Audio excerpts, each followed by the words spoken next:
On the other hand, you can have north and south flowing rivers.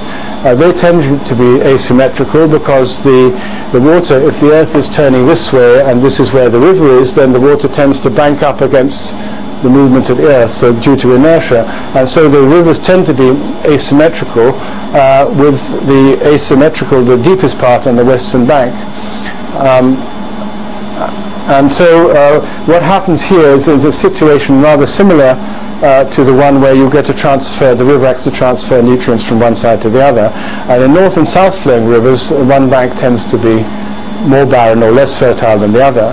And if they flow into northern seas, then they produce half development, because as they flow further north, the water cools and is able to carry and transport more material. On the other hand, if they're in southern latitudes, then they end up being like the Nile. The water gets hotter and hotter, and then finally you form a delta because everything is dropped before it goes into the sea.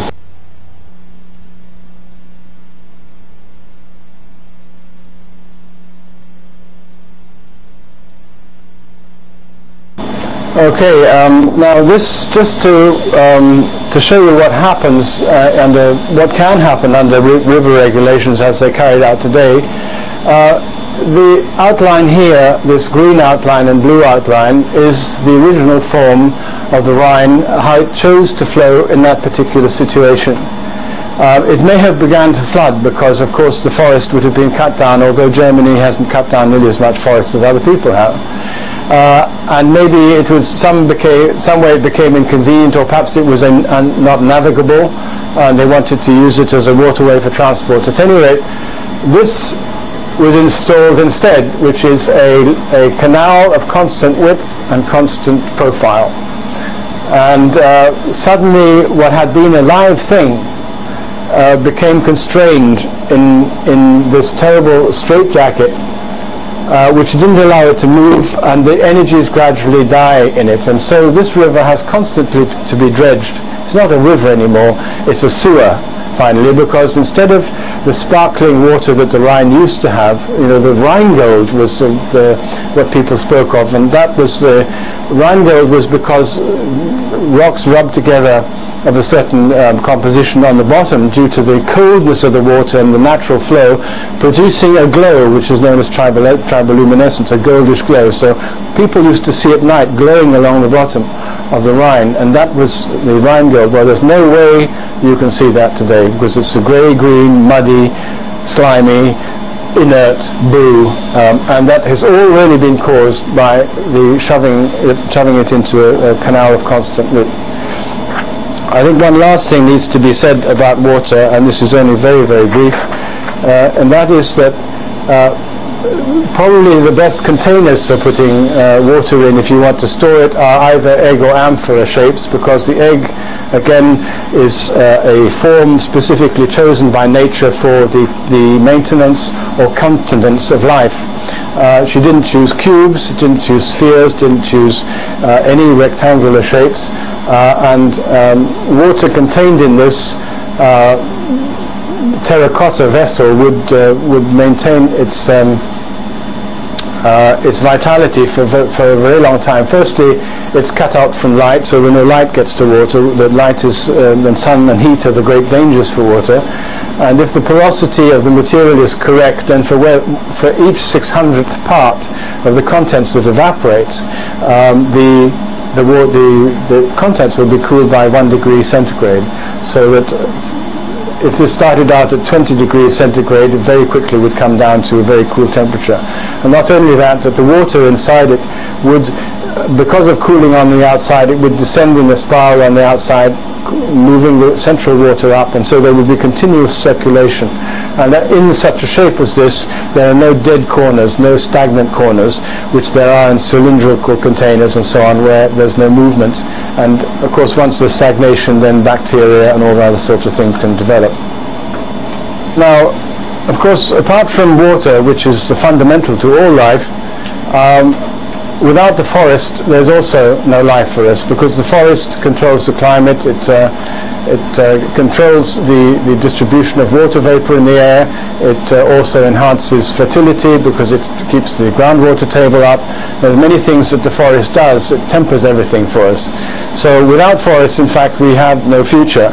which is why I put this up. And this is one of the things that I think has to be pointed out, that while it is very important that all sorts of devices should be designed and produced to create free energy or as cheap energy and as environmentally sustainable energy as possible, the bottom line is there has to be some greenery out there, because if there's no greenery out there, there's no oxygen and there's no life and there's no rainfall, because everywhere we've seen that the forest has disappeared, then the drought has moved in. So it is a fundamental importance for us that we should plant more trees as fast as possible, and in fact one almost might say that all the unemployed people who are unemployed at the moment, of which there are vast numbers in most of the so-called civilized countries, they could quite easily put their hand to reforestation if it was done organized properly. But what we really need to find out too is what value do trees have for us? This is an evaluation of a 100-year-old tree by Walter Schauberger and what it actually has done during its 100 years of life. And during this period, it has photochemically converted 9,100 kilograms of carbon dioxide and 3,000 liters of water. And it's stored about 23 million kilogram calories which are equivalent to 3,500 kilograms of pit coal. And it is made available for the respiration of man and beast 6,600 kilograms of oxygen, so that in its 100 years life this tree has produced 6.6 tons of oxygen. In addition, it has evaporated into the atmosphere at least 2,500 tons of water, and has supplied a member of the Consumer Society with oxygen for 20 years. So in view of this marvelous production of trees, which it does with giving, there are no unions involved in trees. They give all the time, and their giving is unconditional. And this is something maybe we should also think about ourselves, because in order for evolution to proceed, the giving must be in greater measure than the taking, because if everything is taken, then finally the pot is empty.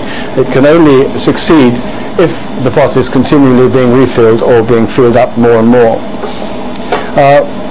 Basically, there are 7 types of tree, and they are determined according to whether they're light demanding or they're shade demanding, whether they're hardwoods or whether they're softwoods, whether they're coniferous, deciduous, or they are a rainforest tree.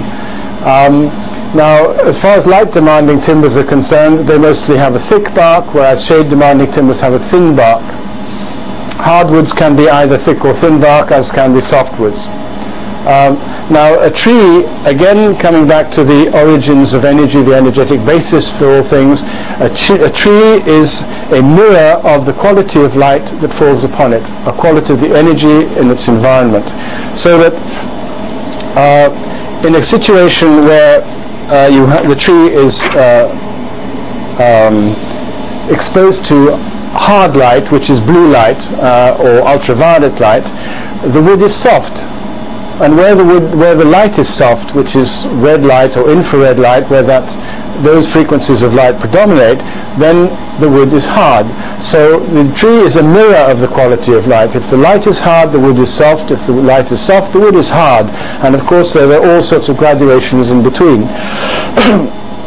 And even the shape of the tree is affected to a certain extent by its location in altitude, because the lower the altitude, the greater the preponderance of infrared and red light, and the higher the altitude, the greater the preponderance of blue and ultraviolet.